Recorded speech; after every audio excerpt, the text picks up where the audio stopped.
Jon Venus is someone who's been a leader in the vegan movement, an advocate for veganism here on YouTube for many years. We find out today that he's given up on eating a vegan diet. He's given up on the vegan movement because of misconceptions he still struggles with about what's natural, necessary, and normal. To put it in different words, I would say that he's still really burdened with misconceptions about what the ethical implications of evolution are for how we're living here and now today. It's a deep issue. It's a real issue.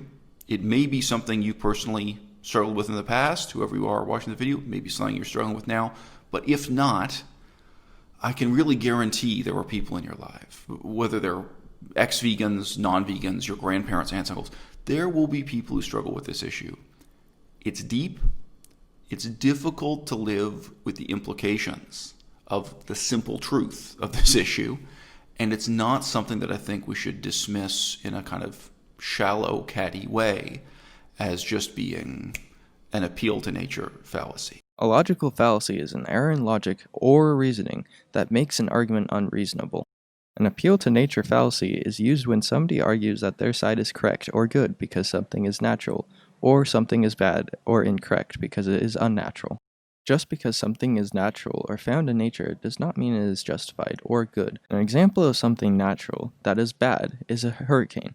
A hurricane is a natural phenomenon. However, that does not mean that they are a good thing. Discussions about logical fallacies can sometimes be useful, but very often they're a thought-terminating cliche.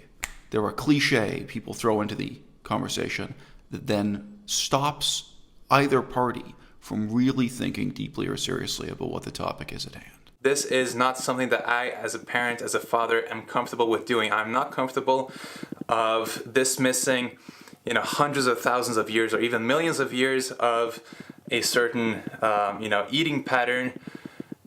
And I am very familiar with the last 5,000 years of human history. I'm not really all that familiar with the last, say, 5 million years. I've never been interested in archaeology and physical anthropology on that scale.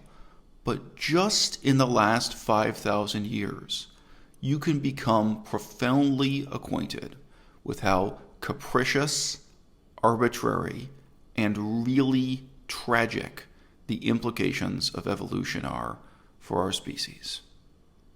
To give one very simple but really moving example, iodine deficiency. It causes goiter, of course, but it also causes cretinism in extreme cases, and also it shaves off between 10 to 15 IQ points from people who, when in the first trimester of pregnancy, when they don't get enough iodine from their mother's bodies. Today, in the year 2020, we think about iodine deficiency as something that happens in exotic and far-off parts of the world. You may think of Mongolia. You may think of landlocked parts of Africa. You may think of Pakistan. All right? People are born mentally retarded and live their whole lives with a cognitive deficiency because of iodine deficiency. How is it possible for our species to be so poorly evolved? How is it possible for it to be natural and normal for this species of bipedal ape running around in the forest of North Africa to be reliant on seaweed, to be reliant on pregnant mothers eating seaweed during pregnancy just to prevent their children from being born mentally inadequate?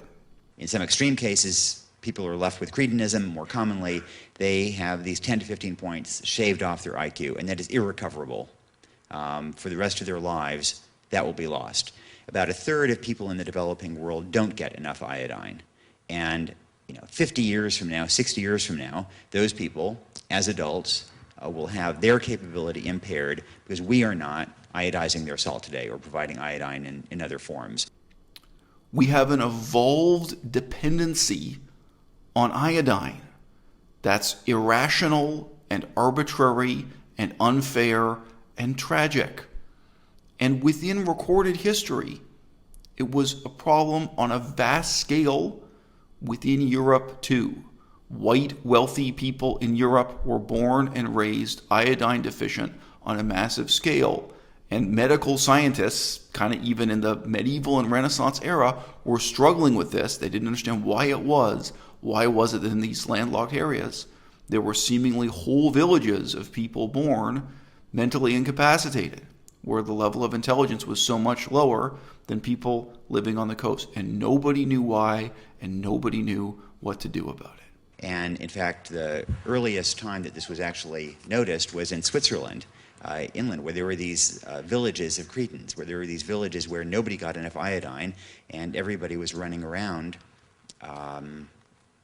with substantially retarded. And these days, in some parts of the world, you do still come across these same kinds of villages. In China, a couple of times inland, in Gansu province and Ningxia, I came across what they call Shaguacun, which is precisely a village of dunces. And it is eerie to come across a village where everybody is substantially retarded because they don't get iodine. How is it possible? It's possible because on a really deep level, nature is not some benevolent god or goddess that has set down for us an ideal for how we ought to live our lives. Nature did not create this world to be our playground, and did not create us to be a perfect plaything in that garden, if you like. All right? Nature has been cruel, capricious, arbitrary, indifferent. In many ways, nature put us into a situation where we couldn't win. And that's even just looking at the last 5,000 years, not going back millions of years of unbelievable suffering. So a guy like Jon Venus, who has many advantages in life, he's a very good-looking man. He has his whole career, basically, he has just gotten by on his looks. He doesn't have that kind of historical knowledge. He doesn't have that depth of understanding of human history, let alone the way evolution and nature in every sense of the world has interfaced with human history in those 5,000 years. A guy like Jon Venus looks at the world with a really deep assumption that whatever is natural must be necessary and fair and intended for our best, intended for our benefit. And that's the exact opposite of the truth. If you could really just think through and deal with just this one example, of course there are hundreds of examples, of how unfair it is that human beings should be born needing iodine and needing their pregnant mothers to eat enough iodine during the pregnancy, just so that we cannot be mentally handicapped for a whole life. Just really let that sink in and think about how unfair that is for a species that evolved in landlocked North Africa. Yes, eating, animals that resemble deer, four-legged quadruped. We did have a meat-eating diet, so on and so forth.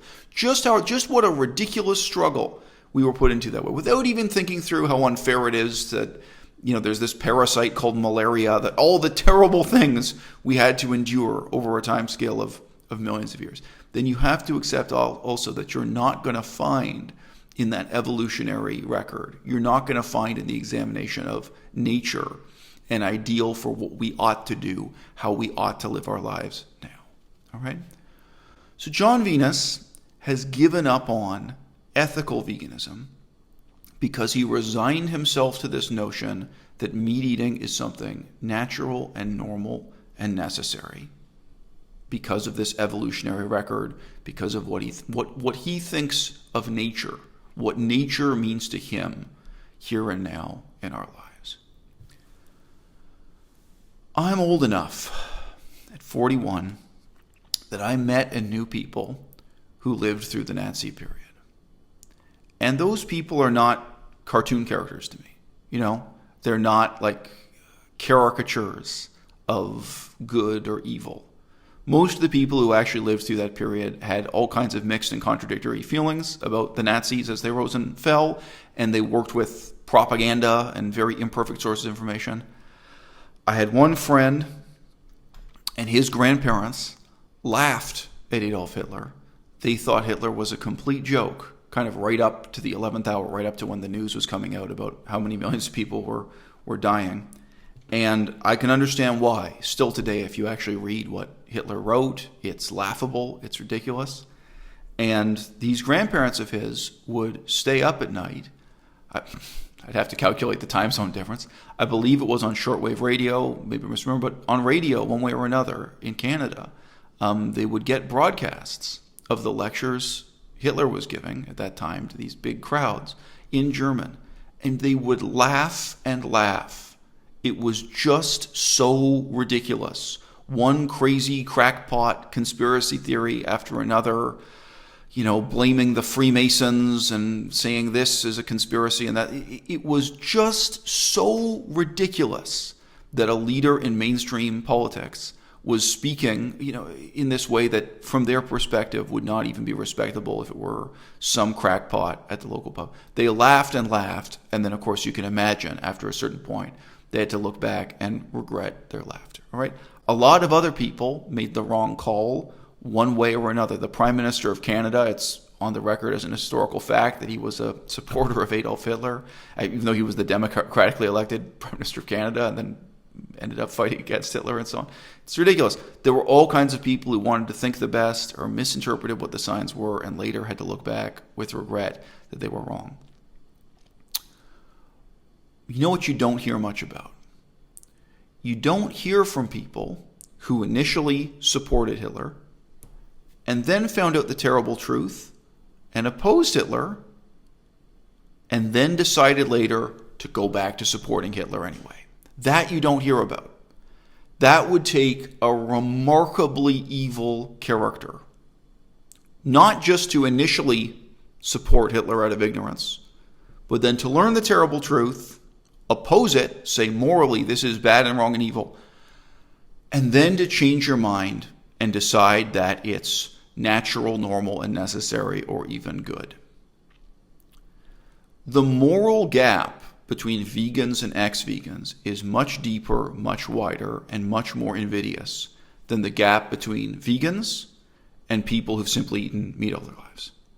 That's not that big a deal. Like the gap between me as a vegan and someone who's just never thought about it, that's like the gap between someone who knows how terrible Hitler is during World War II and someone who's just living in ignorance. Someone who just doesn't know any of the facts. They only vaguely hear something on the news once in a while. They don't really know what's up, right? But when you encounter someone who has consciously and intentionally made the moral compromise that Jon Venus has made, not out of ignorance, knowing full well the ethical and ecological compromises, you are dealing with someone ethically worse than a Nazi, worse than a neo-Nazi. Someone who became a committed and ethical opponent of the Nazis, but who later changed their mind.